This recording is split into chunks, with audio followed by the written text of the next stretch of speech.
All right, good morning, everybody. I hope you're having a great start to your day. So today we are going to learn something new.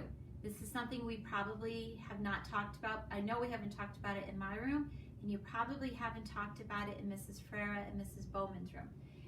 What we're going to talk about is called subject predicate. This is something that you need to know when we talk about grammar. We know that verbs are action words. We know that nouns are people, places, and things. Remember we talked about that? So our new word is called a subject predicate. So I wrote out what subject predicate means. Every complete sentence has two parts. And you know when you write a sentence in a story or when you're telling someone something, you want it to be a complete sentence with your whole idea. A complete sentence has two parts, a subject and a predicate, and I underline them. The subject is who or what the story is about. The predicate is the second part, and it tells what the subject does. So I wrote a couple sentences down here for you to practice with. So sentence number 1 says, the dog is looking for his bone. Now you know that a dog is a noun. That's the subject. This sentence is about a dog, and what he is doing is the predicate. What he is doing is looking for his bone. So again, the dog is looking for his bone. The dog is the subject. Looking for his bone is the predicate. Now this is a pretty good sentence, but you can make it a better sentence by telling me something about the dog. Maybe it's the brown dog. Maybe it's the big dog, the furry dog, the little dog, the fluffy dog. You can make it a better sentence by adding an adjective. I wrote another sentence we'll do together. My sister went for a walk. Now think, what is the subject or who is the sentence about? The sentence is about my sister. She is the subject.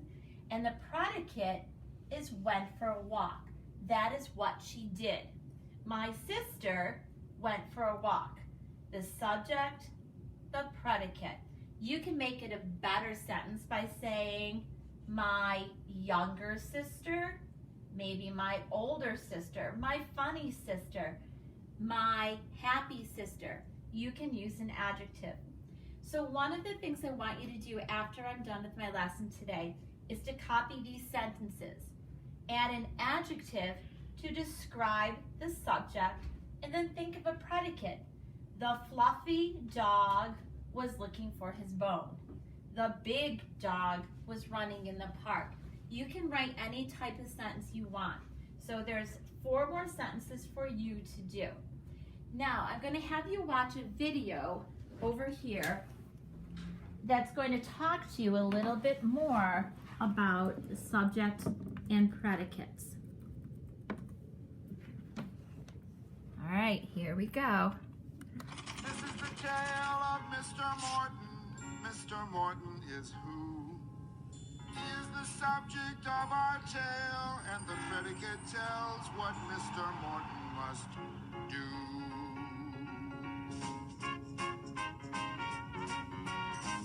Mr. Morton walked down the street. Mr. Morton walked. Mr. Morton talked to his cat. Mr. Morton talked. Hello, cat. You look good. Mr. Morton was lonely. Mr. Morton was. Mr. Morton is the subject of the sentence, and what the predicate says he does. Mr. Morton knew just one girl. Mr. Morton knew. Mr. Morton grew flowers for Pearl. Mr. Morton grew. Mr. Morton was very shy. Mr. Morton was. Mr. Morton is the subject of the sentence, and what the predicate says he does. The subject is a noun. That's a person, place, or thing. It's who or what the sentence is about. And the predicate is the verb. That's the action word that gets this subject up and out. Mr. Morton wrote Pearl a poem. Mr. Mr. Morton wrote.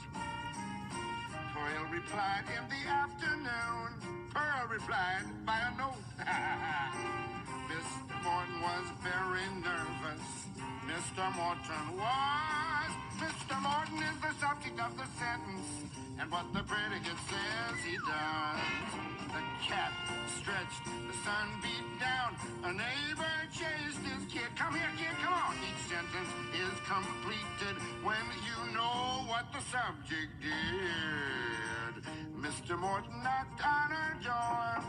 Mr. Morton knocked. Mr. Morton sat on her porch. Yes, he just sat there and rocked. Mr. Morton was a nervous man. When she opened up the door, he ran. Mr. Morton climbed up his stairs. Mr. Morton climbed. Mr. Morton rhymed pretty words. Mr. Morton rhymed. Mr. Morton was lonely. Mr. Morton was until Pearl showed up with a single rose. Who says women can't propose? Now Mr. Morton is happy, and Pearl and the cat are too. They're the subject of the sentence, and what the predicate says, they do. All right, so I hope you loved that Schoolhouse Rock video. You could watch it again. Just go to Schoolhouse Rock and you could look up subject predicate. You could also look up subject predicate on Brain Pop. So see what else you can find. We're going to be talking about that next week too. All right, so I have one of my very favorite books to read this time of year, and I'm so sad that I can't read it to you at school. My class has read this, and I hope Miss Frere and Miss Bowman's class will love learning about this new character. And there he is. His name is Gilbert. And we read his story, or a story about him at Halloween, about his stinky feet. And we read a Valentine's Day story about him. So I hope you enjoy this. It's called Last One In is a Rotten Egg. And there's Gilbert on the front with a big Easter egg, which you can see right there. So you could think, pair, share with someone in your family, have them or tell them what you predict might happen with Gilbert and that egg. All right, I'm going to start the story. I hope you love it. It was written by Diane DeGrout. She also did the pictures. Gilbert and Lola were excited. Their cousin Wally was coming. They hadn't seen him in a long time, and they were looking forward to his visit. "He's here," Lola shouted from the window. The door burst open and Wally tumbled in. "Last one in is a rotten egg," he yelled. Uncle Gus appeared in the door behind him. "Hello, all," he said, picking up the umbrella stand that Wally had knocked over. Wally was much bigger than Gilbert remembered and was almost as tall as Uncle Gus. It's just on the story. "You're just in time for lunch," Mother said. "I made soup and sandwiches." "Last one in is a rotten egg," Wally shouted, running to the table. Gilbert walked quickly to his seat. Lola walked quickly too. She didn't want to be a rotten egg. Mother didn't care if she was a rotten egg. She carefully served the soup before sitting down. She said to Wally, "You'll have fun this afternoon. There's an Easter egg hunt in the park." Now that sounds like fun. Wally made a face and said, "Egg hunts are for babies."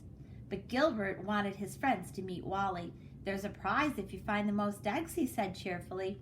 "And there's a prize if you find the golden egg," Lola added.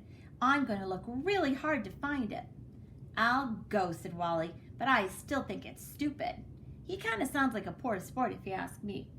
Then he stuffed the last of his peanut butter sandwich into his mouth and, laughing, said, "Last one finishes a rotten egg." At the park, Wally didn't want to stay with Gilbert and his friends. He took a basket and headed straight for the starting line. "Your cousin's not very friendly," Patty said. "He just wants to win," Gilbert answered. Gilbert wanted to win too, so when the whistle blew, he ran after Wally, calling, "Last one up the hill is a rotten egg." You can see all the kids lined up ready to go. They raced in all directions, looking under bushes and behind trees. "I found one," Gilbert shouted from the bushes.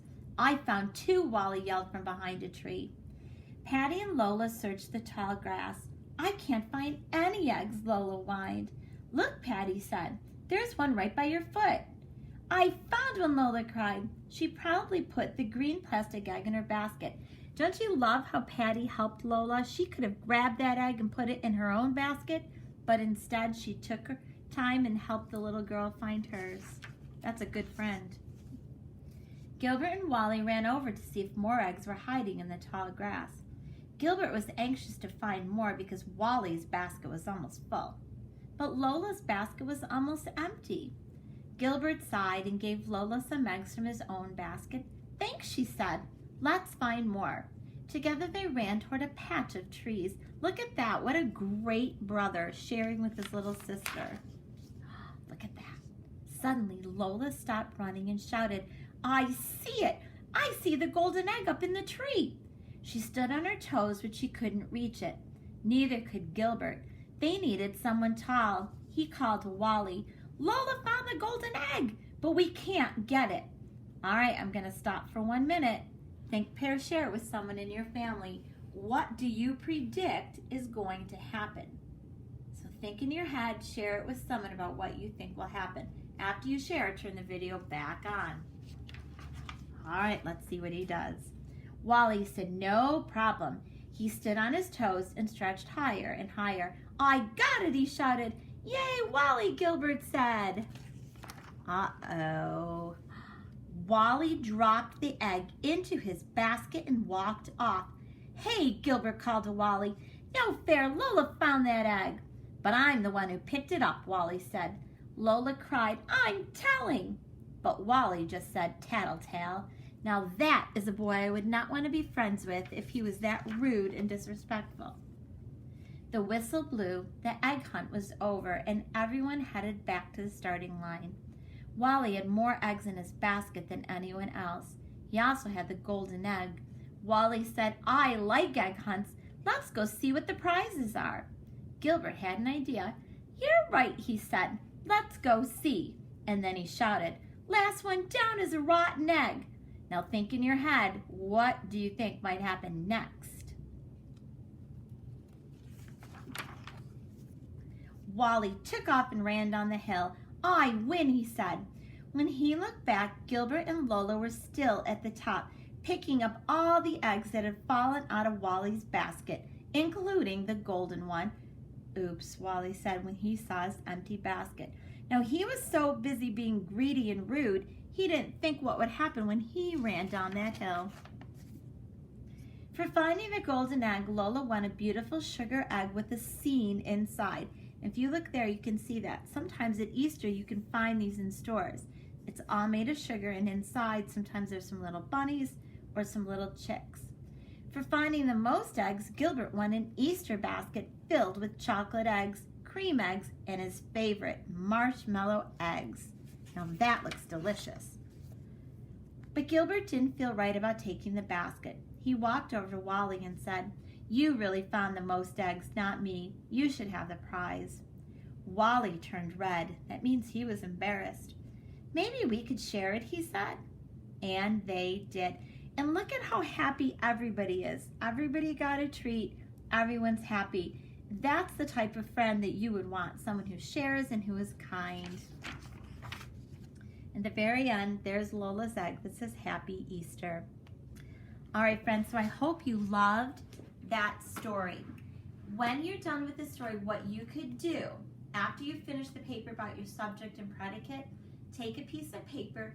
I want you to summarize what happened in the story. Remember, summarizing means you retell a story.